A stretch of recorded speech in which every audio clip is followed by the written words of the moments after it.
అందరికీ నమస్తే, నేను మీ తిరుపతి. ముఖ్యమంత్రి రేవంత్ రెడ్డి గారి ప్రభుత్వం పైన తెలంగాణ జనం తిరుగుబాటు స్టార్ట్ చేసింది. దాదాపు కాంగ్రెస్ పార్టీ అధికారంలోకి వచ్చి 1 ఇయర్ కంప్లీట్ అయిపోయింది. డిసెంబర్ 9వ తారీఖు 2023 నాడు రేవంత్ రెడ్డితో పాటు దగ్గర 11 మంది మంత్రులు ప్రమాణం చేశారు.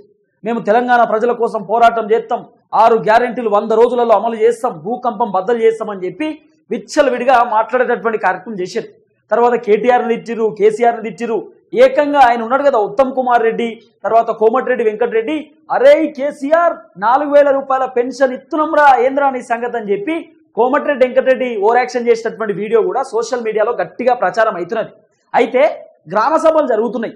ఈ గ్రామ సభలు ఎందుకు జరుగుతున్నాయి అంటే ఈ ఏదైతే కొత్త రేషన్ కార్డుల గురించి, కొత్త రేషన్ కార్డులు దరఖాస్తులు పెట్టుకోవాలని కొత్త రేషన్ కార్డులకు సంబంధించిన లిస్ట్ వచ్చింది.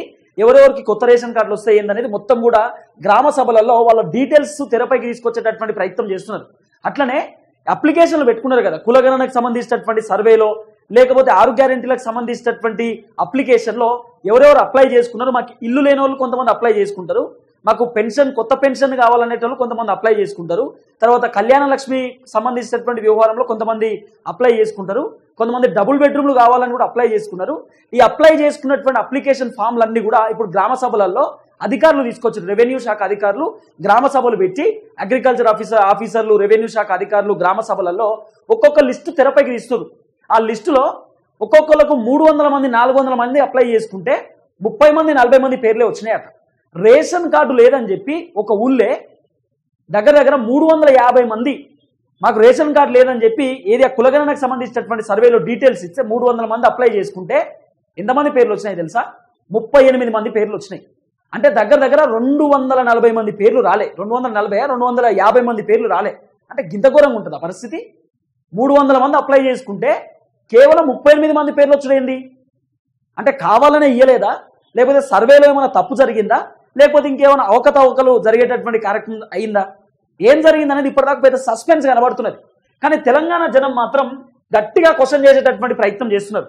ముఖ్యమంత్రి రేవంత్ రెడ్డి పర్ఫార్మెన్సు, మంత్రుల పర్ఫార్మెన్సు, ఎమ్మెల్యేల పర్ఫార్మెన్సు, ఎంపీల పర్ఫార్మెన్సు, ఈ ప్రభుత్వం పర్ఫార్మెన్స్ని బట్టి జనం ఓటేసేటటువంటి ప్రయత్నం చేస్తారు. రాబోతున్నటువంటి స్థానిక సంస్థల ఎన్నికలు కానీ, ఎమ్మెల్సీ కానీ, జిహెచ్ఎంసీ కానీ, ఇంకా ఇతర ఎలక్షన్స్ ఏదైనా కానీ ఒకవేళ నిజంగానే ప్రభుత్వం ప్రజలకు మంచి చేస్తే, ప్రభుత్వం ఇచ్చినటువంటి హామీలన్నీ ప్రజలకు ఇస్తే ఖచ్చితంగా జనం మళ్ళీ ఓట్లేసి గెలిపిస్తారు కదా. దాంట్లో వేరే ఆప్షనే ఉండదు. కేసీఆర్కి ఎందుకు ఓట్లేయాలి? కేసీఆర్ పని చేయలేకపోయిండు, పనులు చేస్తే కూడా అనేక స్కాములు జరిగినాయి కాబట్టి జనం విసుకెత్తిపోయారు. ఇక రిస్క్ పడిపోయారు. మాకు కొద్దిగా ఈ పాలన వద్దు, ఈ కథ వద్దు, కేసీఆర్ దుకాణమే వద్దని చెప్పి చాలా మంది పబ్లిక్ డోక్రా పడిపోయారు. కాబట్టి కేసీఆర్ని ఓటేయలే, నమ్మలే. కానీ ఇప్పుడు గ్రామ సభలను అడ్డుకునేటటువంటి ప్రయత్నం చేస్తున్నారు జనం. 6 గ్యారెంటీలు ఎటుపోయినాయి, మరి రేషన్ కార్డులు ఎటుపోయినాయి, మళ్ళా సర్వే చేయరి, అవసరమే లేదని చెప్పి అధికారులని నిలదీసేటటువంటి కార్యక్రమం చేస్తున్నారు. ముఖ్యమంత్రి రేవంత్ రెడ్డి పైన తిరుగుబాటు స్టార్ట్ చేసారు తెలంగాణ జనం. ఒకసారి చూడండి ఈ వీడియోలు, కొన్ని వీడియోలు ఉన్నాయి మన దగ్గర. ఇగో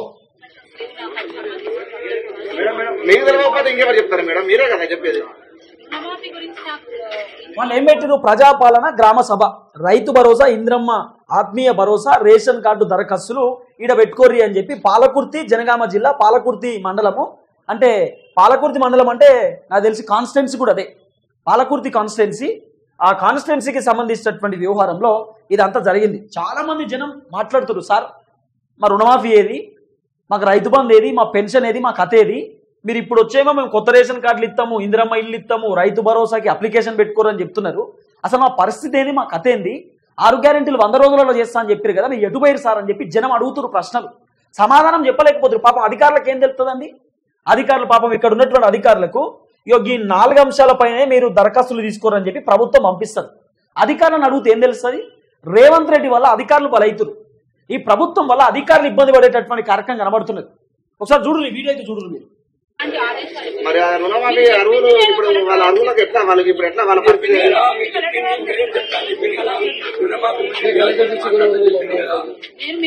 మాకు ఏం చెప్పలే, పడితే అంటారు. ఇంతవరకు రుణమాఫీ కాలంలో చాలా మంది ఉన్నారు. ఇప్పుడు ఇలా 20 మంది ఉన్నారు, రుణమాఫీ కాలంలో 20 మంది ఉన్నారు. ఇప్పుడు చేయలేస్తారు వాళ్ళు.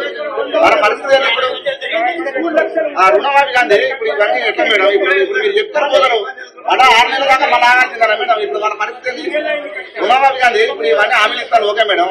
కానీ ఎట్లా వాళ్ళు ఇప్పుడు ఆ రుణమాఫీ వాళ్ళు పూర్తి అయ్యాక నెక్స్ట్ ఇంకోటి చేయాలి, దానికి అది పూర్తి కాదు ఇంకోటి పెడతాను కదా. ఫస్ట్ రుణమాఫీ కంప్లీట్ చేయలే, రుణమాఫీ పూర్తి కాక ముందుకే వేరే పథకాలు ఎందుకు, ఫస్ట్ రుణమాఫీ చేస్తాను రేవంత్ రెడ్డి హామీ ఇచ్చిండు, రుణమాఫీ చేయరు ఫస్ట్ చూద్దాం, రుణమాఫీ చేసిన తర్వాతనే వేరే దానిపైన మీరు ఫోకస్ పెట్టండి అని చెప్పి జనం చెప్తున్నటువంటి మాట. ఇంకోటి చూడరు, పోలీసు వాళ్ళని పెట్టి మరి ఈ గ్రామ సభలు నడుపుతారు. గ్రామ సభ అంటే ఏంది, మన ఊళ్ళే మనోళ్ళు, మన అన్న తమ్ముడు మనోళ్ళు అందరూ వచ్చి కూర్చొని అధికారులతో మాట్లాడాలి, అధికారులు ప్రజలతో మాట్లాడాలి, సార్ట్అవుట్ చేసుకోవాలి. తర్వాత మీకు రానటువంటి అప్లికేషన్లు ఏమైనా ఉంటే, ఏమైనా ఇష్యూ ఉంటే అప్లై చేసుకోవాలి, అప్లికేషన్ పేపర్లు ఇవ్వాలి, దరఖాస్తులు పెట్టుకోవాలి, మీకు సంబంధించిన డాక్యుమెంట్స్ ఇవ్వాలి. కానీ ఎంత భయం అవుతుందో చూడరు ప్రభుత్వానికి. ఎక్కడ అధికారుల పైన దాడులు జరుగుతాయో, జనం ఎక్కడ మరలబడుతారో, తిరగబడుతారో, కొడుతారేమో, ఆయనతో ఉరికిచ్చి తంతరేమో అని చెప్పి పోలీసు వాళ్ళని పెట్టి మరి ఈ గ్రామ సభలు నడిపించేటటువంటి కార్యక్రమం. ఒక్క వీడియో కాదు, నా దగ్గర వందల వీడియోలు, పొద్దుగాల నుంచి ఒకటే వీడియోలు పంపుతున్నారు మా ఊళ్ళు. మామూలు వీడియోలు కాదు, ఇగో చూడు మస్తుకున్నాయి వీడియోలు, 1-2 వీడియోలు ఏం లేవు, మస్తుగా పాడైనాయి.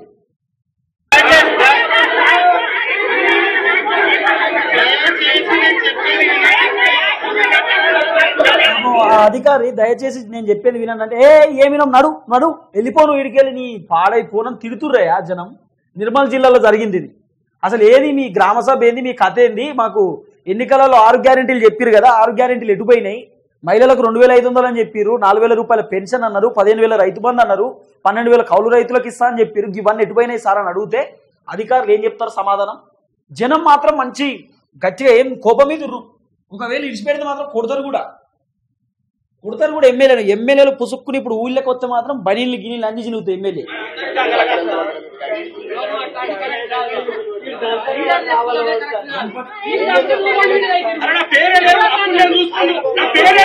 విన్నారా, నేను చెప్పినా కదా, కొత్త రేషన్ కార్డు అప్లై కోసం ఈ ముచ్చటంతా. పాపం ఆయన పేరే రాలే. ఆయన కూడా కులగణనకు సంబంధించినటువంటి సర్వేలో మీకు రేషన్ కార్డు ఉందా లేదా అని చెప్పి సర్వేలు వచ్చినప్పుడు అడిగినప్పుడు లేదని చెప్పిండట. నాకు రేషన్ కార్డు లేదండి అని చెప్తే లేదనే రాసిరు, రేషన్ కార్డు ఈయనకు లేదు అనే రాసిరు. మళ్ళీ తర్వాత 6 గ్యారెంటీలకు సంబంధించినటువంటి ప్రజాపాలన దరఖాస్తులో కూడా నాకు రేషన్ కార్డు లేదని రాసిండట. ఆయన పేరు రమేష్. రాస్తే ఆయన పేరు రావాలి కదా, రేషన్ కార్డు లేదని రాసినప్పుడు 300 మంది లిస్టులో ఆయన పేరు రావాలి కదా, ఆయన పేరు రాలే. ఇప్పుడు ఆయన ఏం చేయాలి మరి? రేషన్ కార్డులు ఏమో మళ్ళీ ఇయ్యరు, ఒకటేసారి రేషన్ కార్డు ఇస్తారు. మరి ఇప్పుడు ఆయన రేషన్ కార్డు లేదా, ఆయన ఏడికి పోవాలి, ఏం చేయాలి చెప్పారు? అగో ఆళ్ళకాళ్ళకి పంచాయతీ, ఊళ్ళే పంచాయతీ, ఊళ్ళే కాంగ్రెస్ పార్టీ ఆయనకున్న ఆ ఊళ్ళే ఇంకో ఆయన పంచాయతీ. ఆయన కూడా కాంగ్రెస్ పార్టీకి ఓటేసినట్టు రమేష్. కానీ ఆయన బాధ వాళ్ళకి చెప్పుకోవాలి, రేషన్ కార్డు రాలే. ఈయన బాధ ఏంది, పుసుక్కుని ఇది అడ్డుకుంటేనేమో నా ఎమ్మెల్యే నన్ను తిరుగుతాడేమో, పుసుక్కున పిలిపించి కొడతాడేమో, సాయంత్రం మనకు వచ్చే దావత్ పైసలు ఏమన్నా ఇబ్బంది అవుతుందేమో ఆయన బాధ ఆయనకు. ఆయన బాధ ఏమో రేషన్ కార్డు కావాలి.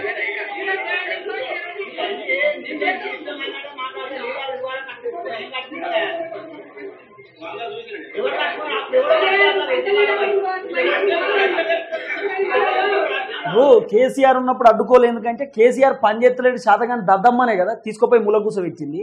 వీళ్ళు పెద్ద మోతవారి మునగాళ్ళనే కదా వీళ్ళు పట్టుకొచ్చింది, కాంగ్రెస్ వాళ్ళు వస్తే మంచిగుంటుందని. మరి వీళ్ళు కూడా కేసీఆర్ లెక్కనే చేస్తే అంటే వీళ్ళకి శాత కాదా? శాతగాని సన్నాసులు వీళ్ళు ఏమన్నా పని చేస్తారనే కదా వీళ్ళని పట్టుకొచ్చింది. మరి వీళ్ళని ఎందుకు అడ్డుకుంటారంటే వీళ్ళనే కదా అడ్డుకోవాలి. మరి కేసీఆర్ వద్దనే కదా కాంగ్రెస్ వాళ్ళని పిలిపించి మరి తెచ్చుకున్నది. ఓట్లు గుద్ది ఓట్లు తెచ్చుకున్నాం కాంగ్రెస్ని. ఇప్పుడు ఏమవుతుంది మరి? పనిచేస్తలేదు ఎందుకు? అడగకపోతే ఏం చేయాలి? చేతులు ముడుచుకొని కూర్చోమన్నా? ఆయన రేషన్ కార్డు రాకపోతే ఆయన అడగకపోతే ఏం చేస్తారండి? అక్కడున్న కాంగ్రెస్ నేతలు ఓవర్ యాక్షన్, గట్లెట్లు అడుగుతోంది. అడుగుతారు, బాజాప్తా అడుగుతారు. జనం ఓట్లేసి గెలిపించిర్రు, 100% అడుగుతారు. పన్నులు కడతలేడా? మస్తునే పెట్లుండా మస్తు పాడైన వీడియోలు ఇవన్నీ. అవే వీడియోలు వరుసగా వస్తాయి, ఒక్కొక్కటి. నెట్ లేదు నట్టుంది మా తన, వైఫై పనిచేయదు గట్టిగా.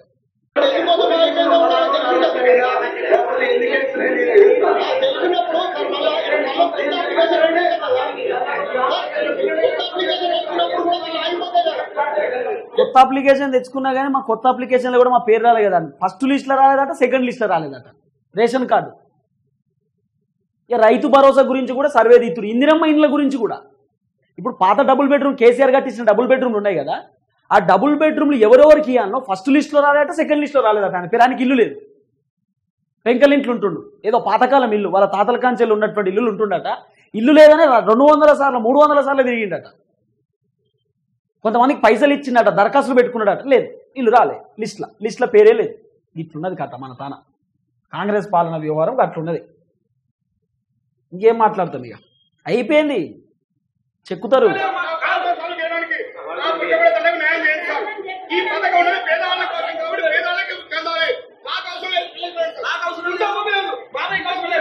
ఎంత మంచి ఆయన పాపం ఆయన. మాకు అవసరం లేదు సార్, వీళ్ళు పేదోళ్ళు, వీళ్ళకి గుంట భూమి లేదు, వీళ్ళకి ఇవ్వండి సార్ 6 గ్యారెంటీలు అని చెప్తున్నాడు పెద్ద మనిషి. ఇంత మంచి హృదయం ఉండాలి మనిషికి. గట్లియర్ మన తాన కాంగ్రెస్ వాళ్ళకే. పేద ప్రజలు ఎటుపోతే బాకేందయా?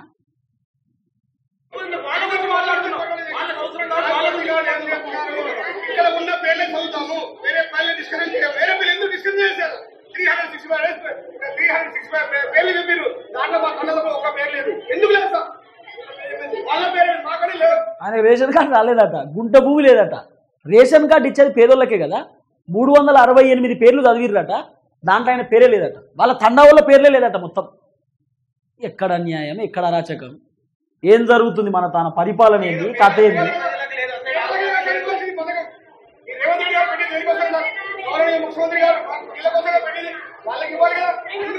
అయిపోయింది మీకు దండం అన్న. గిట్లుండాలి, గిట్ల మాట్లాడాలి, ఇట్లా రారు ఇంకా బయటికి మస్తుగా వస్తాయి, మస్తుకున్నాయి మన తన వీడియోలు అన్ని చూపిస్తా మీకు. లేకపోతే ఏంది తమాషా?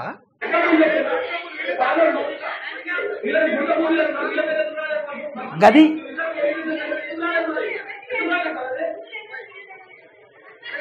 గుంట భూమి లేదు మాకు ఎందుకు రాలేదు సార్, మాకు ఎందుకు రాలేదు రేషన్ కార్డు అంటుండు. గది గిట్లుండాలి, గిట్లుంటేనే నడుస్తుంది, లేకపోతే నడుస్తాదే. బీఆర్ఎస్ వాడిని ఇట్లా ప్రశ్నించకనే కదా బీఆర్ఎస్ వాడు దండాలు చేశాడు.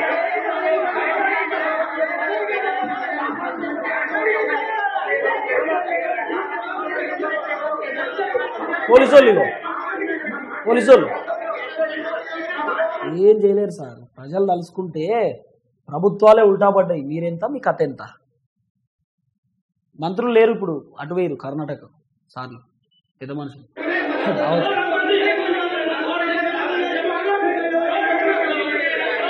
బీఆర్ఎస్ పార్టీ వాళ్ళు ఉన్నట్టుంది, బీఆర్ఎస్ కాంగ్రెస్ వెళ్ళి కావచ్చు. అది ఇల్లేవాళ్ళయ్యా పోలీసు వాళ్ళు 10 మంది దాకుర్రు.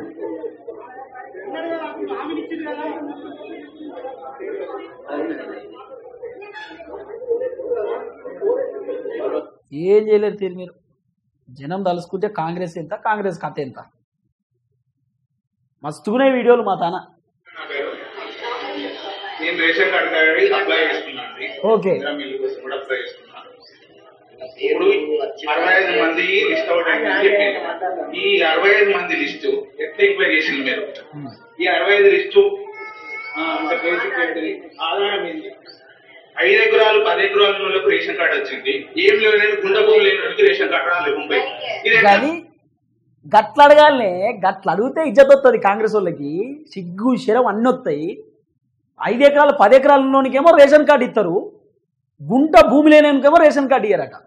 ఎట్లా చేసిరయ్యా సర్వే?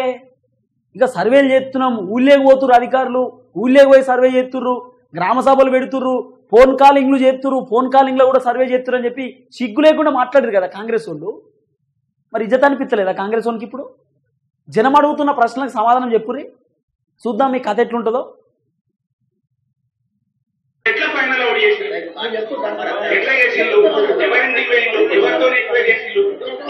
గ్రామ పంచాయతీ లేకపోతే మీరు పెద్దపల్లి చేసిందా, లేకపోతే అక్కడ మన హైదరాబాద్ లో చేసిందా? ఇక్కడ పంజాగుట్టలు చేస్తారు వీళ్ళు.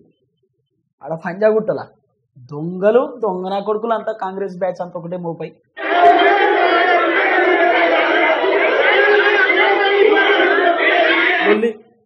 మస్తు మంది, నేను చెప్తున్నా కదా, కాంగ్రెస్ పార్టీ కార్యకర్తలకు హ్యాట్స్ ఆఫ్ చెప్పాలి. కాంగ్రెస్ పార్టీ కార్యకర్తలు చాలా కష్టపడ్డారు కాంగ్రెస్ అధికారంలోకి రావడానికి, కాంగ్రెస్ పార్టీ తెలంగాణ రాష్ట్రంలో మంచిగా గట్టిగా ఉండడానికి, ముఖ్యమంత్రి రేవంత్ రెడ్డి ఎమ్మెల్యేగా గెలవడానికి, ప్రభుత్వం మంచిగా ఉండడానికి కాంగ్రెస్ కార్యకర్తలు పడ్డటువంటి కష్టం అంతా ఇంత కాదు. నిజంగా చెప్పాలంటే కాంగ్రెస్ నాయకుల కంటే ఎక్కువ కాంగ్రెస్ కార్యకర్తలు కష్టపడ్డారు. నాయకులు ఊర్లో తిరగలే, కానీ కార్యకర్తలు ఊళ్ళల్లో తిరిగిర్రు. కార్యకర్తలు తిరిగిరు, కాంగ్రెస్ పార్టీ కార్యకర్తలు ముసలోళ్ళ కాళ్ళు మొక్కిర్రు, 6 గ్యారెంటీల గురించి ఎక్స్ప్లెయిన్ చేసిరు, 420 హామీల గురించి ఎక్స్ప్లెయిన్ చేసిరు. కార్యకర్తలు ఇబ్బంది పడుతున్నారు. ఇవాళ సొంత కాంగ్రెస్ పార్టీ కార్యకర్తలకు గుంట భూమి లేని వాళ్ళకు కూడా రేషన్ కార్డు రాలే. సొంత కాంగ్రెస్ పార్టీకి సంబంధించిన కార్యకర్తలు జెండాలు మోసిర్రు, రేవంత్ రెడ్డిని భుజాలపైన ఎత్తుకున్నటువంటి వ్యక్తులకు కూడా రేషన్ కార్డు రాలే, 6 గ్యారెంటీలు రాలే, పెన్షన్ రాలే, కథ రాలే, ఉద్యోగాలు కూడా రాలే. అంత ఇబ్బంది పడుతున్నారు కార్యకర్తలు కూడా.